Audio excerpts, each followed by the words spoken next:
Hello, beautiful people. It's your girl, Gradalove, Gradalove. You know me, or you don't, but it's cool. You'll get to know me.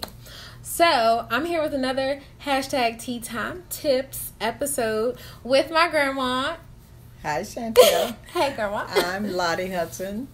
And she will be helping us with these tips today because grandma has way more experience to pull from than I do, and we're about to get these gems. So, today's tip is hashtag know yourself. I know Drake said it, but there's so much more to it. Yes, yes. A whole lot more of knowing yourself. You know, it took me a long time to even know myself, although I thought I knew myself when I was young and growing up, even around your age. But it just takes a number of years to get to know yourself because it's a lot to take. You know, you think you want to be like this person, or you think you want to do this, and you know, but in doing that, you know, I'm really just acting. You know, fake it till you make it. Yes, fake it till you make it. That's true. You know, but it takes a lot of stumbles and bumps and bruises, you know, to get to know yourself. But once we do, you know, you know that you know yourself. How do you know? Like what? Well, I think over a period of time, just being patient. You know, and like I said, going over the stumbles and knocking your head against the wall, you know. Physically and emotionally, and definitely spiritually. You know, I found that that's the ultimate thing in knowing yourself. You know, I got to know my Creator, where I come from, you know, in the spirit. And that's what helped me to get closer to knowing myself. Once I got spiritually grounded, you know, I was able to know myself a little better. You know, be patient with myself. Know that I don't have to be like anybody else. I just have to be me, you know. Yeah. So, in being yourself, how did you free yourself to be yourself instead of trying to be what other people want you to be or what the world perceives you as, trying to live into a mold? How did you discover, like, your freedom in that? Well, it took me acting out. It took me acting and faking it and trying to be and please everybody else, leading me down the path of you should do this or you should say that or you should be somewhere else, you know. But in reality, I had to be right where I was, you know, and go through the struggles and go through the times that I did to get to really know me, you know. To know that I don't like certain things. I don't like to be around certain environment or even certain people, you know, because that can stunt your growth. Definitely. You know, yeah. Triggers. Okay, so why is it so important to know yourself, and how does it positively impact the relationships around you? Well, it's important to know yourself in order to relate honestly with someone. You know, first you got to be honest with yourself, honest with your own feelings. Honesty. That's another one. Yes. Not being pulled here and there because you want to be like somebody or because they want you to be like somebody. That is not yourself, you know. So once we get that spiritual side of us, you know, relating to God, and being able to communicate that, you know, just being honest. I think honesty is the key, you know, and being patient with yourself, not being in a hurry to even say in a relationship, in a romantic relationship or in a friendship, you know, not being in such a hurry.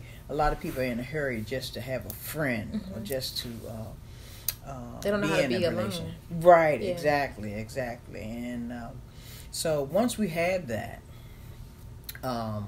then we're able to get into a wholesome relationship, you know. But if you don't know yourself, you'll be in a relationship acting as if this is what I think relationships should be.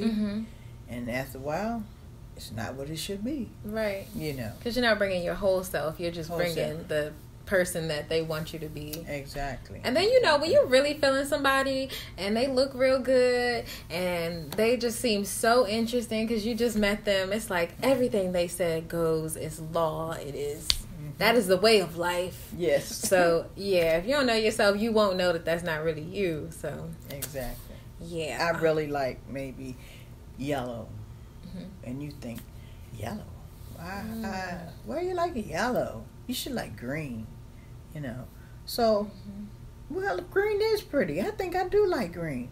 I mean, really, you know you like yellow. Start manipulating your mind, and you like, yeah. and then people start asking you what your favorite color is. All of a sudden, it's green, and your favorite food is all of a sudden pizza. But you know you like green beans, so don't let them unhealthy people get you. Yeah. What benefits have you seen in your life now that you've taken the step of creating your own path and being your true self?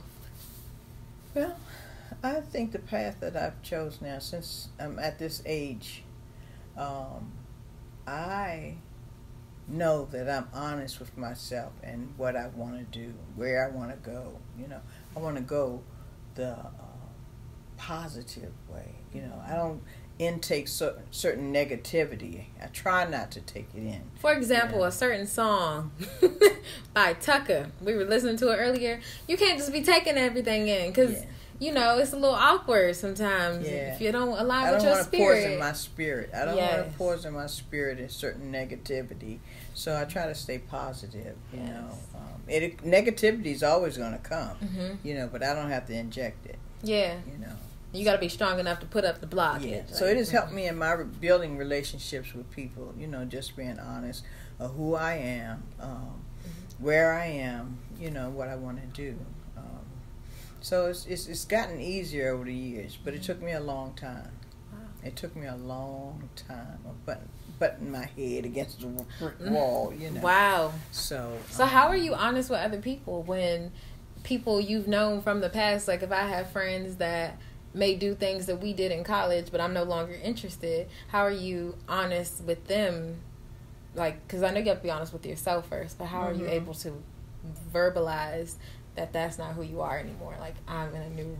Well, sometimes it's hard and you want to, you know, you like that person, you know, you may go along to compromise, but if it's something that you really don't want to do, you say like you want to go to this particular club or something like that, you know, I just refer not to. That's what I would tell them. You know, I prefer not to, or, you know, I don't want to lie, you know, I don't prefer to do that. Yeah. You know? So and they have to accept that. Because if it's your truth, and accepting is real. It's difficult too, you know, because we have to accept more than we can change. Yeah. I can't change you, but I have to accept you are the person that you are. If you're a person that wants to do something negative that I don't do, you know, I have to accept that that's who you are. You know, I can still like you from a distance. Yeah. You know, but I have to realize that that's who you want to be. Yeah. You know, I can tell you some positive things that's not healthy for you, but in reality, I just have to let you be who you are. You know? I've learned that that's a whole love language. Like, throughout the process of, like, meeting new people, I've learned that acceptance is literally a way to love. Like, and I think it's how you get past people's things that you don't like. It's like, at the end of the day, I accept you for who you are, and if it's something I can deal with, I'll keep you close. If it's not something I can deal with, then okay. Exactly. But acceptance is the beginning of loving, I think. I'll tell you. If we accept ourselves, you know. You can really love yourself. Like we are. Yeah, I love me. Yeah. It's like, girl, you a little bruised. You got some things going on. You got dark knees from playing around, but it's cool. It's cool. I still love you. I still love you. Yeah, thank you so much, Grandma. Thank you. All right. I hope you all got something out of this. Yeah.